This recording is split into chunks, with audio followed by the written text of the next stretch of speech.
آپ مسجد میں بیٹھے تھے تو آپ نے فرمایا اس دروازے سے ایک جنتی آنے والا ہے. تو ایک انصاری صحابی مدینے والے، وہ اتنے نامعلوم ہے کہ ان کا نام کسی حدیث میں نہیں آیا.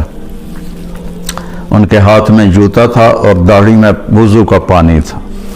وہ آ کے بیٹھ گئے، کسی نے بتایا بھی نہیں کہ تیرے بارے میں اللہ کے نبی نے یہ کہا.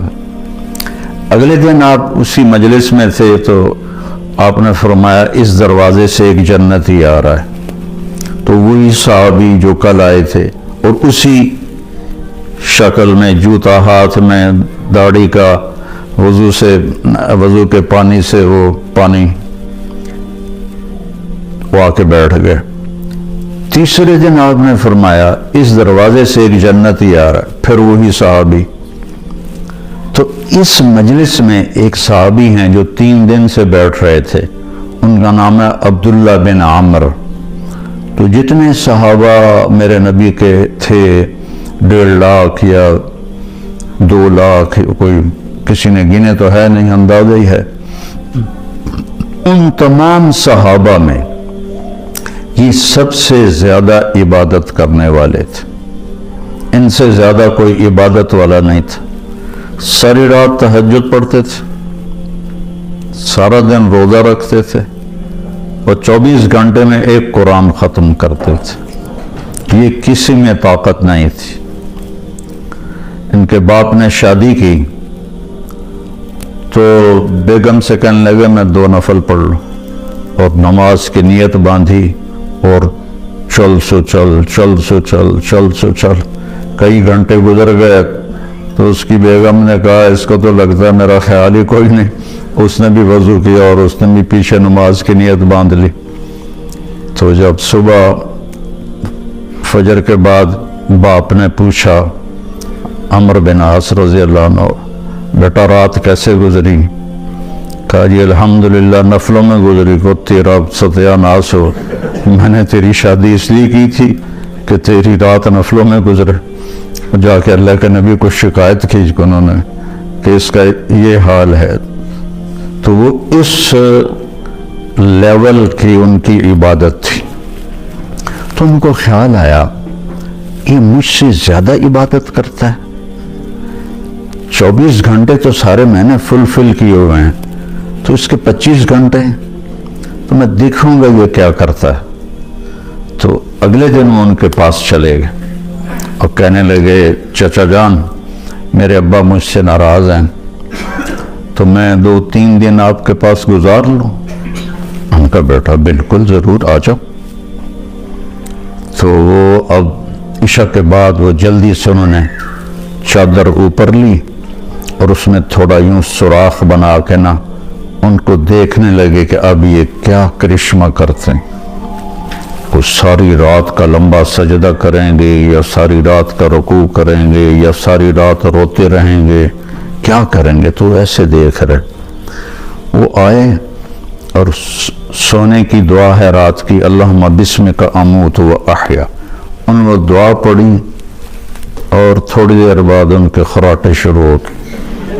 اب یہ انتظار کر رہے کہ ابھی اٹھیں گے ابھی اٹھیں گے ابھی اٹھیں گے، حتیٰ کہ فجر کی اذان ہوئی اور یہ انتظار انتظار انتظار، اور وہ اذان پہ اٹھے.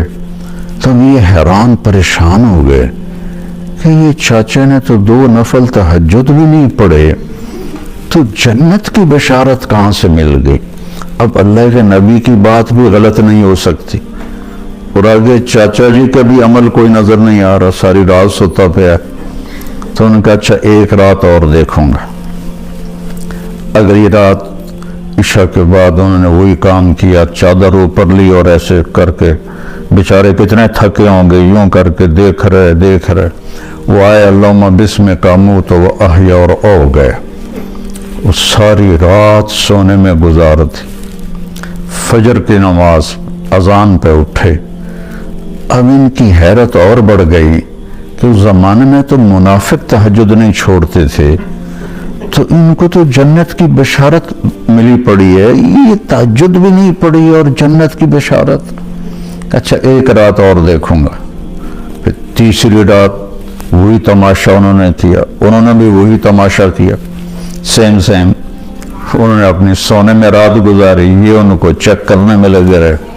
آخر جب اذان پر وہ اٹھے تو یہ بول پڑے، کہنے لگے چاچا سچی بات یہ ہے میری کوئی اپنے ابا سے لڑائی نہیں تھی، میں نے 3 دن تیرے بارے میں مسلسل سنا کہ ایک جنتی آ رہا ہے، ایک جنتی آ رہا ہے، ایک جنتی آ رہا۔